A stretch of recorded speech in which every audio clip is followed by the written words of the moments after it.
His time is almost up. Marion Bowman Jr., a man convicted of a brutal and senseless murder, is just days away from facing the ultimate punishment, execution. But behind this seemingly clear-cut case lies a story that has divided a community, sparked national debate, and left a family forever shattered. What really happened the night Candy Martin was murdered?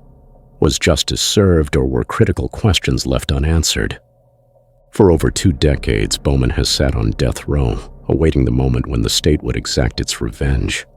But as his execution date approaches, the emotions surrounding this case have reached a boiling point. Supporters of the death penalty say it's long overdue. Critics argue that the system itself is broken, and Bowman might be another victim of its flaws. And then there's the family of Candy Martin, a family whose lives were ripped apart on that fateful day. A mother's tears, a father's rage, and a community's grief became the driving force behind Bowman's conviction.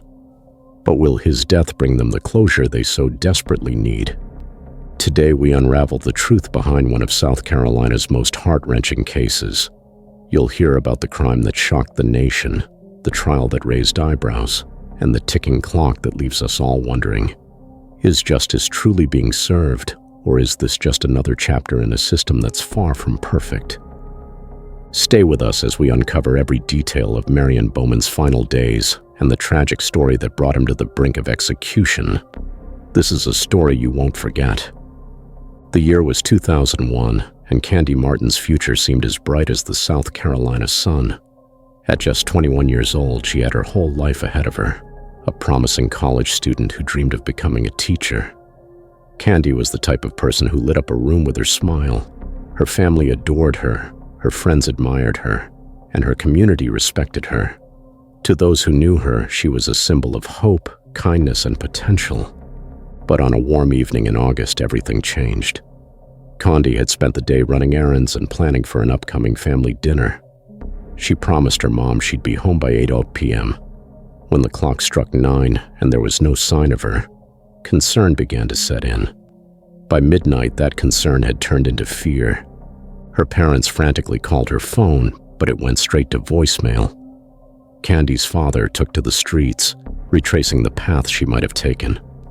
Friends and neighbors joined the search, their voices echoing in the night as they called her name. But no one could have imagined the horror that awaited them. 2 days later, Candy's lifeless body was found in a wooded area on the outskirts of town. The brutality of her death was staggering, details too gruesome to fully recount.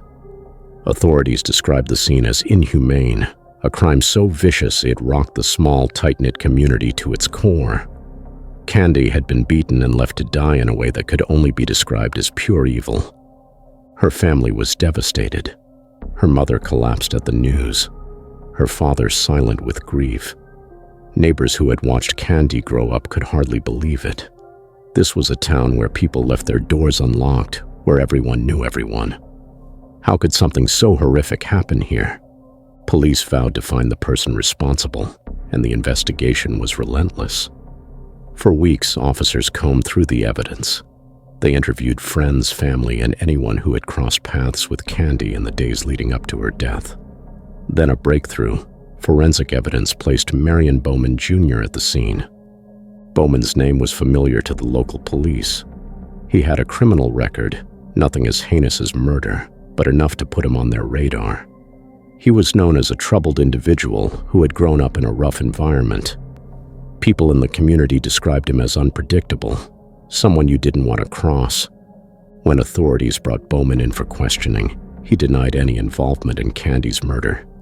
He claimed the evidence was wrong, that he'd never even met her. But the police believed they had their man. Witnesses reported seeing Bowman in the area where Candy's body was found. His history of violent outbursts only added to their suspicions. As the case against Bowman began to build, the town's grief turned into anger. Candy had been one of their own, someone they had watched grow from a little girl into a young woman with so much promise. For them, Bowman wasn't just a suspect. He was the face of the evil that had stolen Candy's life. Bowman's arrest was swift, but the questions remained. Was this an open and shut case, or were there details being overlooked? Bowman's family insisted he was innocent. that he was being targeted because of his troubled past. But for Candy's family, the evidence was clear. They wanted justice for their daughter, no matter the cost. As the trial date approached, tensions in the community were palpable. People wanted answers, and they wanted closure. But what they didn't realize was that this case was about to become more complicated than anyone could have anticipated. The trial of Marion Bowman Jr. was set to be one of the most closely watched cases in South Carolina's recent history. On one side sat Candy's grieving family, who had waited months for this day. On the other was Marion Bowman, accused of committing one of the most brutal murders the town had ever seen. The stakes couldn't have been higher. Bowman faced the death penalty if convicted. From the very beginning, the prosecution laid out a narrative that left the courtroom in stunned silence. They described Bowman as a man with a violent streak, someone who had a history of run-ins with the law and no regard for human life. They claimed the forensic evidence linking him to the scene of Candy's murder was undeniable. The prosecution painted a chilling picture of the crime, detailing how Candy had been ambushed, beaten, and left to die. They showed crime scene photos to the jury, images so graphic that Candy's mother had to leave the courtroom in tears. The emotional weight of the trial was palpable. Every detail seemed to push the jury closer to one conclusion. Marion Bowman was guilty, but Bowman's defense team was not about to let their client go down without a fight. They argued that the case against him was far from airtight. Yes, Bowman had a criminal past, but that didn't make him a killer. They pointed to gaps in the prosecution's timeline and inconsistencies in witness statements. They even questioned the reliability of the forensic evidence, suggesting it could have been contaminated or misinterpreted. For days, the trial was a tug-of-war between the two sides. The prosecution hammered home the brutality of Candy's murder and the evidence linking Bowman to the crime. The defense countered with arguments of doubt and the possibility of a rush to judgment. But as the trial progressed, it became clear that this case wasn't just about facts, it was about emotion. Candy's family took the stand one by one to share the impact of her loss. Her father spoke of the sleepless nights and the emptiness that had consumed their home. Her mother, holding back tears, described Candy as the light of our lives and begged the jury to deliver justice for her daughter. Their testimonies were heartbreaking, and they left a lasting impression on everyone in the room. The jury deliberated for hours, but when they returned, their decision was swift. Marion Bowman was guilty of first-degree murder. The courtroom erupted in a mix of relief, grief, and anger. Candy's family embraced, tears streaming down their faces. For them, this was the justice they had been waiting for. But for Bowman's family, the verdict was a nightmare. They maintained his innocence, insisting he was being punished for crimes he didn't commit. Scene shifts to Candy's gravesite, her parents placing flowers on her headstone. As the trial ended, the town tried to move on. But for Candy's family, the pain of her loss lingered. And for Bowman's family, the fight to save his life was just beginning. Candy's family had waited for justice, but they quickly learned that justice, even when served, doesn't heal all wounds. In the months following the trial, her parents began speaking out about the devastating impact of her murder. They described how the house felt eerily quiet without Candy's laughter, how every holiday felt incomplete without her presence. Her mother, in an emotional interview, said, "We'll never get her back, but at least we know the person who took her from us won't hurt anyone else." Her words resonated with many, but not everyone agreed with the punishment. Bowman's execution date was set, but his family launched a campaign to save him. They claimed the trial had been biased, that Bowman had been made into a scapegoat because of his criminal past. His mother appeared on local news pleading for mercy, saying, "Marion isn't perfect, but he's not a killer. They've taken a good man and turned him into a monster." The emotional divide between the two families became the center of public attention. Some sided with Candy's parents, believing Bowman's execution would bring closure. Others sympathized with Bowman's family, questioning whether the death penalty was the right solution. The media frenzy only added to the tension. News outlets covered every development, from Candy's father's quiet resilience to Bowman's defiant declarations of innocence. It was a story that had everything: grief, outrage, and a deeply personal battle over the meaning of justice. With the execution date looming, the weight of the case hung heavy over everyone involved. Candy's family prayed for the strength to finally find peace, while Bowman's family clung to hope that they could save him from the fate that awaited. The case of Marion Bowman did more than devastate two families.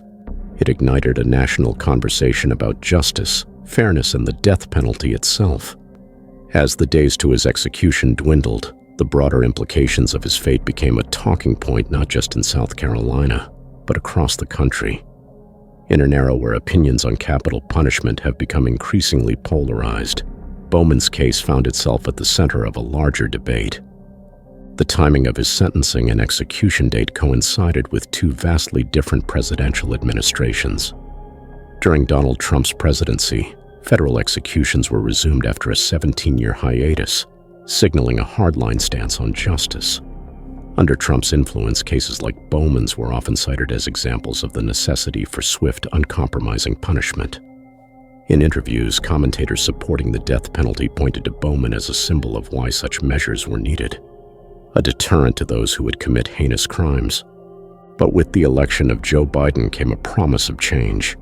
Biden campaigned on the idea of ending federal executions, but that promise has remained largely unfulfilled.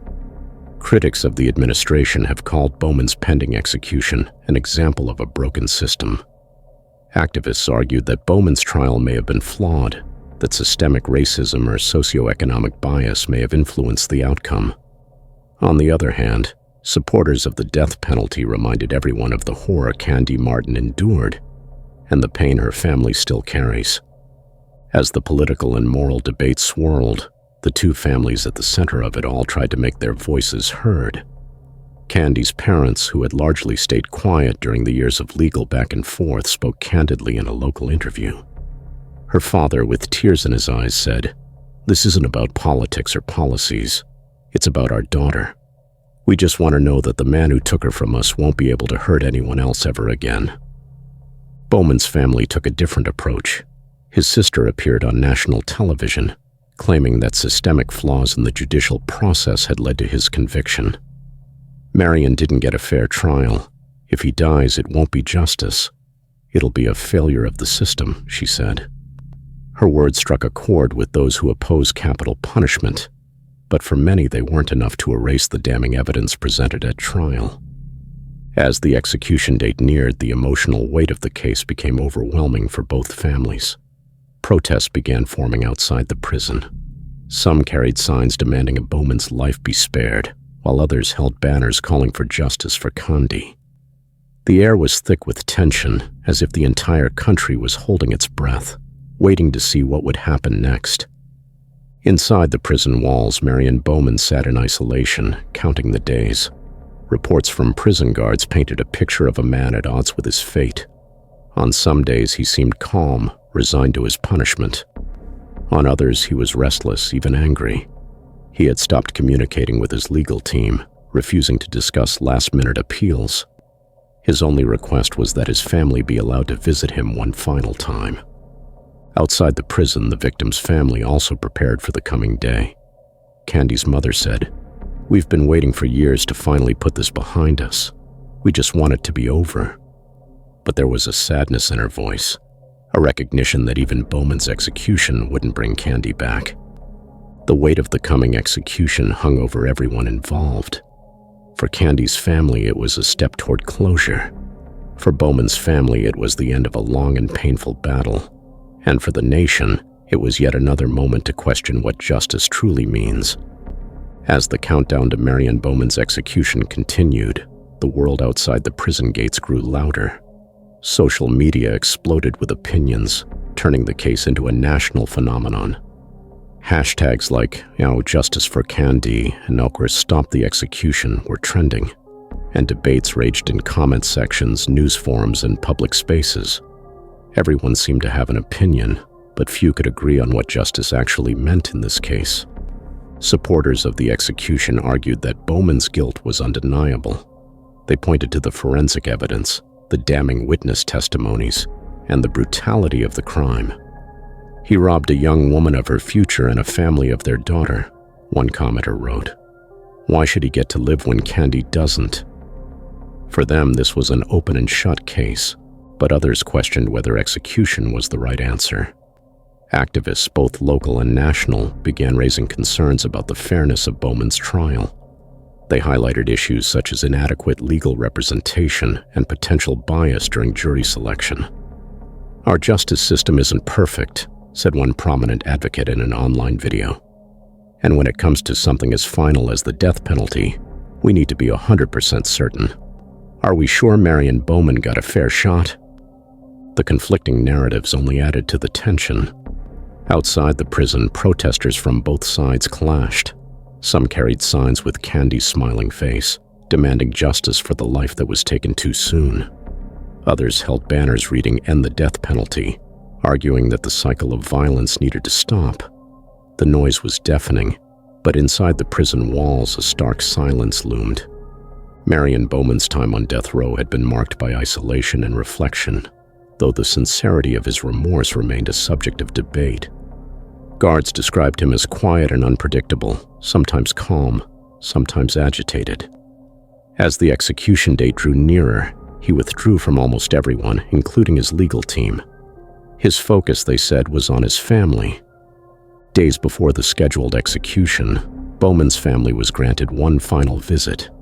It was a moment filled with raw emotion, as his mother and siblings sat across from him, separated by a glass partition. His mother reportedly broke down in tears, pleading, "This isn't right, Marion. This isn't how it's supposed to end." But Bowman, for the first time in years, appeared at peace. "I'm sorry, Mama," he said. "I'm sorry for everything." Meanwhile, Candy's family was also preparing for the inevitable. They had stayed largely out of the public eye in the days leading up to the execution, choosing instead to grieve privately. But in an exclusive interview, Candy's father shared his conflicted emotions. "We've waited so long for this moment," he said, his voice heavy with sadness. "But I'm not sure it'll bring us the peace we're hoping for. Nothing can bring Candy back. Nothing can fill that hole in our hearts." The emotional weight of the situation was undeniable. On one side, a family desperate for closure after years of pain and loss.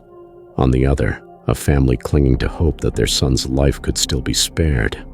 And in the middle, the broader public, grappling with questions of morality, justice, and forgiveness.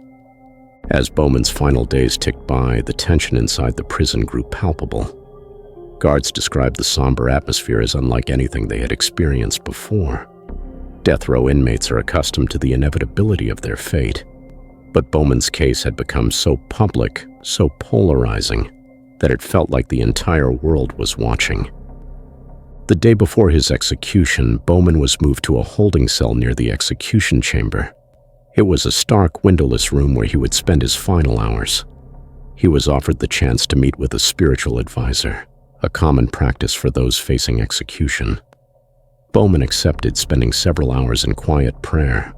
Whether he sought forgiveness or simply peace, no one could say for sure.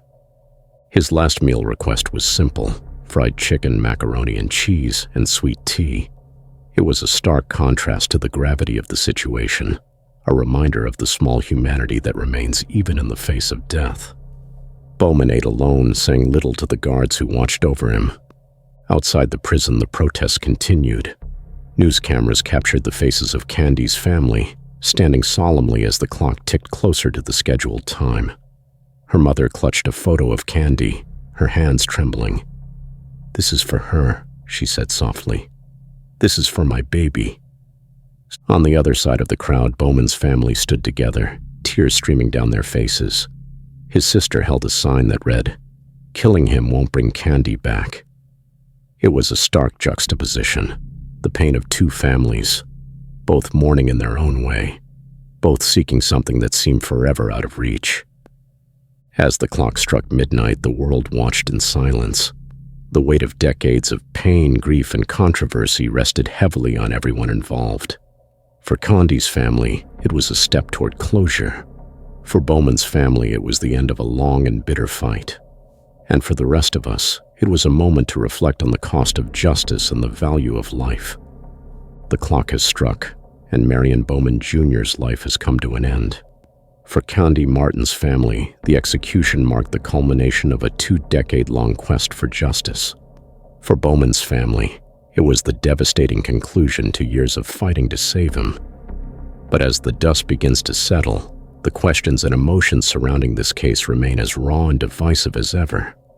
For Candy's parents, the execution was meant to bring closure, a way to honor their daughter's memory by ensuring her killer could never harm anyone else. "This doesn't bring Candy back," her father said in a brief statement after the execution. "But it's a step toward peace for our family. She deserved so much more than what happened to her." His words are heartbreaking, a reminder of the unbearable loss they've endured.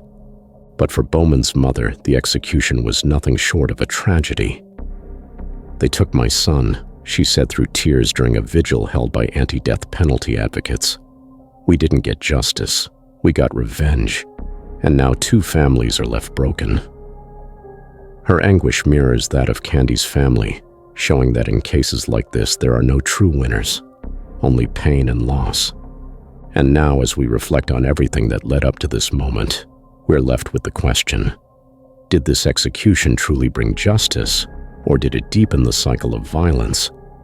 For some, the answer is clear. Supporters of the death penalty argue that Bowman's execution was necessary, a way to honor Candy's memory and protect society from someone capable of such horrific violence. "This isn't about vengeance," one supporter commented online. "It's about justice. Bowman took a life and he paid the ultimate price. That's fair." But others see it differently. Opponents of the death penalty have flooded social media with calls to abolish it, arguing that no system is perfect enough to make life and death decisions. "What if Bowman was innocent?" one post reads. "Can we really trust a system that's made mistakes before? Killing him doesn't undo the harm that's been done." This debate isn't just theoretical, it's deeply personal. The pain of Candy's family and the grief of Bowman's family are real and raw, and both deserve respect. But their pain also raises larger questions about the death penalty itself. Does it truly serve justice, or is it an outdated relic of a flawed system? Some have pointed to the broader context, including the lack of federal action on capital punishment. President Biden, who campaigned on ending the death penalty, has yet to follow through on that promise. Critics argue that cases like Bowman's highlight the urgent need for reform.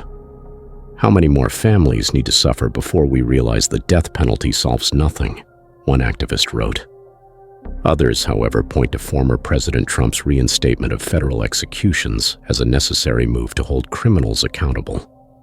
Trump understood that some crimes are so heinous, so unforgivable, that only the death penalty is appropriate, said one commenter. This case proves why we need it. And then there are those who focus on the humanity of the people involved, the families left behind. For Candy's parents, there's no true closure. The execution doesn't erase the empty chair at their dinner table, the holidays spent without their daughter, or the milestones she'll never reach. For Bowman's mother, there's a different kind of grief, the unbearable pain of losing her child in a way that feels so final, so irreversible. This is where the conversation becomes personal. What do you think? Did the state do the right thing by executing Marion Bowman? Or was this an act of revenge masquerading as justice? Should the death penalty remain a part of our justice system, or is it time for change? Comment below and share your thoughts. But remember, this is a deeply emotional case for everyone involved. Be respectful, not just to Candy's family, who have endured unimaginable loss, but also to Bowman's family, who are mourning in their own way. This case isn't just about one man or one crime. It's about us as a society and how we choose to respond to the worst acts of humanity. So let your voice be heard. What's your take on Marion Bowman's execution? Justice or something else entirely? The conversation starts now.